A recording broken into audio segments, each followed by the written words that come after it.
Today, I'm going to give you 5 reasons why you need to wax your snowboard. Reason number 1, and the absolute most obvious reason why you should wax your snowboard, is simply having speed. Having speed, whether it's catwalks, flat terrain, or you're trying to navigate the mountain, having that extra juice on your board absolutely matters. Subscribe to the channel because we are going to do a $1 wax versus a $250 wax and compare, does it actually matter what wax you use? But for now, having wax and the ability to easily flow around is our first reason. Now let's cruise down a little bit. We are at Keystone, Colorado on a Saturday. We're gonna cruise, have a good time.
And bullet point number 2 is going to give yourself a little bit of a protective layer for your base. A lot of times your base can become very dry. Adding a little bit of wax is definitely going to help that. But if you're also just riding a lot of rails, a lot of man-made snow, having a little bit more of that protective layer could definitely do something for you. And if you're running more firm wax for that cold condition, tends to stay on the board a lot longer, especially in man-made situations, which is going to be early season where I'm at right now, which is going to be Keystone, obviously.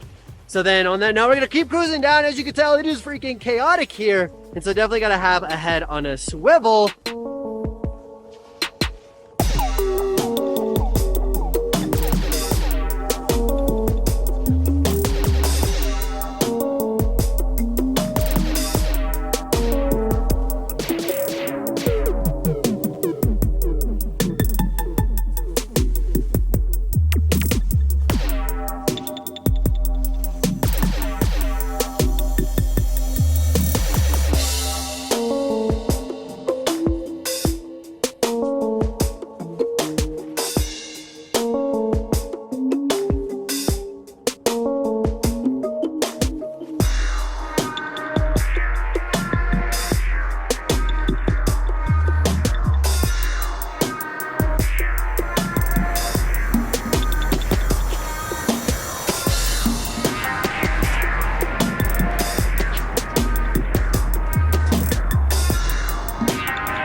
Bullet point number 3 is we have more room for error. Let's say we're on a catwalk and we accidentally speed checked one too many times. When you have good wax, you're going to be able to accelerate, pick up speed, and have more room for error. And let's say we're going into a park. A lot of times you might do a lot of checks because you're nervous, or a lot of slowdowns because you're just not fully confident. Well, because you have wax, you have that momentum that's going to help carry you through the feature. So it's going to give you more room for error, whether it's going to be on a catwalk, park riding, overall in general. So we're going to keep cruising, try not to die, and send it. Let's go.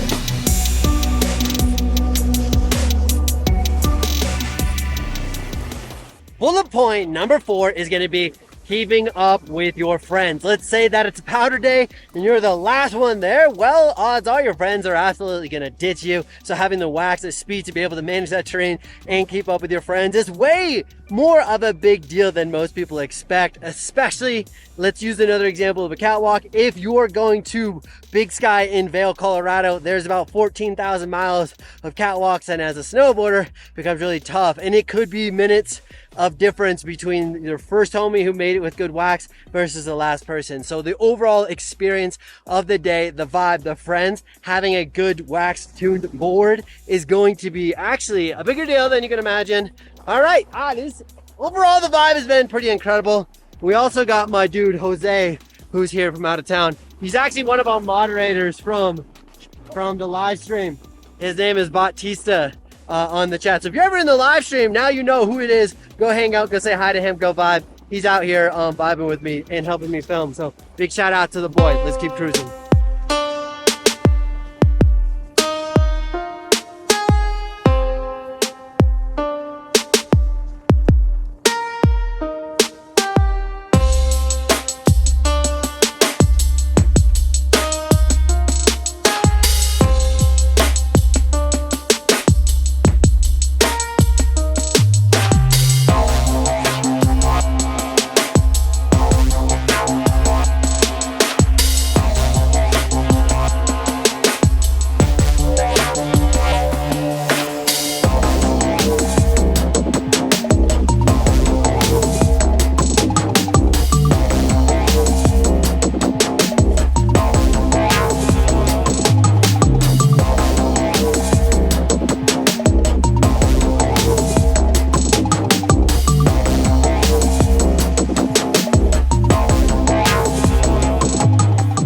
And bullet point number 5 is going to be having trust / confidence in your equipment.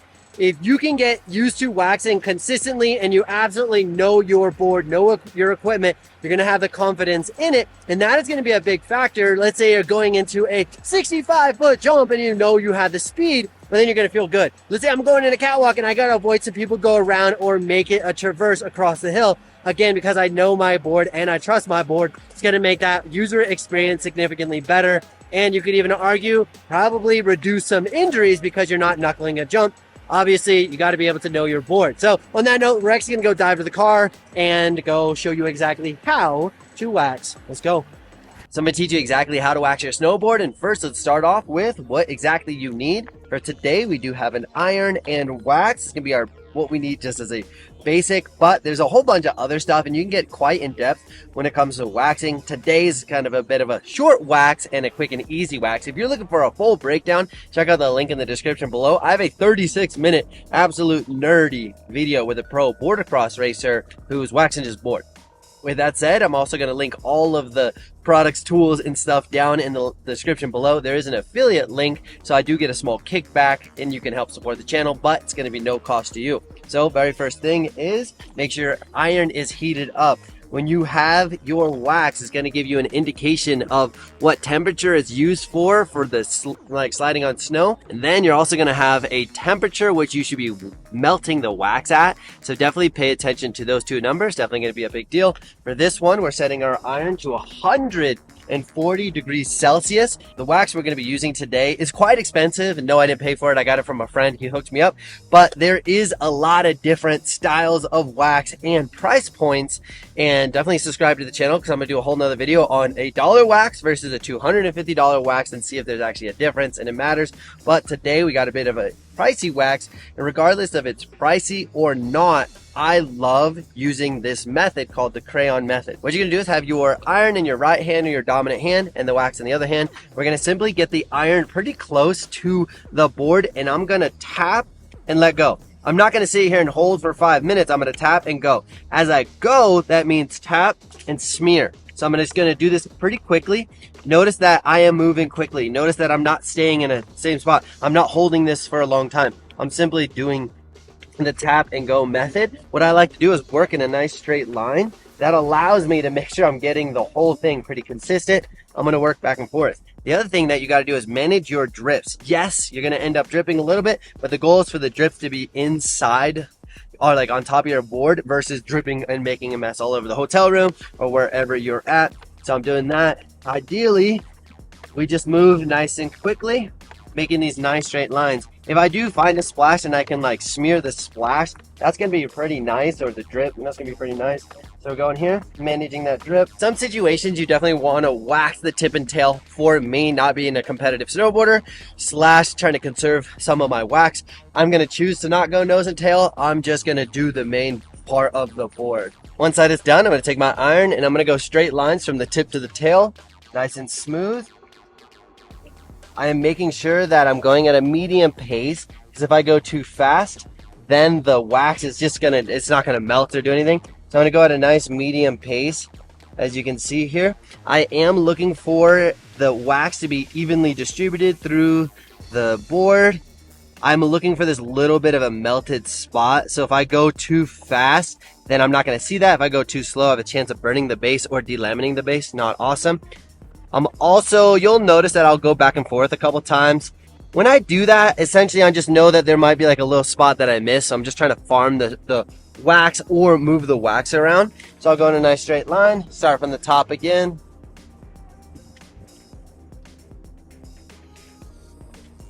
Nice and smooth, pretty darn easy. I find like a big gap there. I'll move some wax around, try to do all that. Sometimes you'll notice where your bindings are held, there's going to be like divots and stuff. You can take your iron, put it on a little bit of an angle, kind of get that wax in there. But you're going to notice that your board's not always 100% flat, especially if you've been snowboarding before, or this board is, I have like 50, 75 days on this board at this point. So there's definitely going to be some imperfections in the base, but we're just trying to evenly smooth out as much of the wax as possible. And I'm going to speak about the waxing iron. A lot of times you can get a really cheap iron. I do not recommend getting one from Walmart that's used for clothes. The problem is you might hit a burr on the edge. When you do that, you'll actually create a burr on your iron, and then now you have a scratch point that's going to scratch the crap out of your base. I know this because I've done it. So if anybody recommends using a like cheap iron from Walmart, definitely an option, but just be extremely cautious. You may end up wrecking your board and costing you a lot of money in the long run anyways. But when you start spending a little bit more money on irons, you're gonna get a lot more consistency in the temperature. It's gonna hold the temperature better. I've had crap ones where you put it down, it loses all its temperature, and then you're like bummed. The other big thing is you're gonna find the heating element is all the way to the edges. When you have cheap irons, it's just a heating element in the center, and then all of a sudden this is hot and nothing else is. So then you don't get like an even heat distribution, which at the end of the day just means it's going to take a little bit longer, put a lot more effort in just to getting the wax. But here it's like I'm getting melting points all the way through the edge and the edge, which is just going to make this a lot easier of a process and a lot smoother. So I definitely do that, and then I keep mine in a box so that it's nice and like protected at all times, because like I said, I don't want to get this thing scratched. But yeah, the irons are definitely going to be helpful. You don't have to buy the most expensive iron, but just understand what your trade-offs are going to be. Now you're going to notice here, this is where the channel system is. There's a little bit of a weird spot here, so we're going to try to fill that in. Try to get that nice and smooth. A couple more little spots here and there. Now, in an ideal situation, I waxed my snowboard and I needed to return to room temperature so that before I would start scraping. And so I usually wax at night, and then I would just leave my board overnight, grab it in the morning. And then I love scraping at the resort. A lot of these waxes are biodegradable. Not all of them, but some of them are definitely biodegradable. And then you can scrape in the parking lot. I choose to not scrape at home because I just don't want to make an absolute mess. So I save it for scraping later. So on that note, we're going to end that there. If you're interested in getting some wax, I do have a 15% discount code on Pearl Wax. The link is going to be down below. Click that and it is 15%. Not first order, not second order. It's going to be 15% forever. So definitely keep using that code. We do get a little kickback to help support the channel, but then you also get 15% discount code. So it's definitely a win-win. Or if you have any questions, definitely join me for a live stream every single Tuesday, Mountain Standard Time at 7 p.m. And then on that note, pick up some gear, get some wax, vibe. Appreciate you.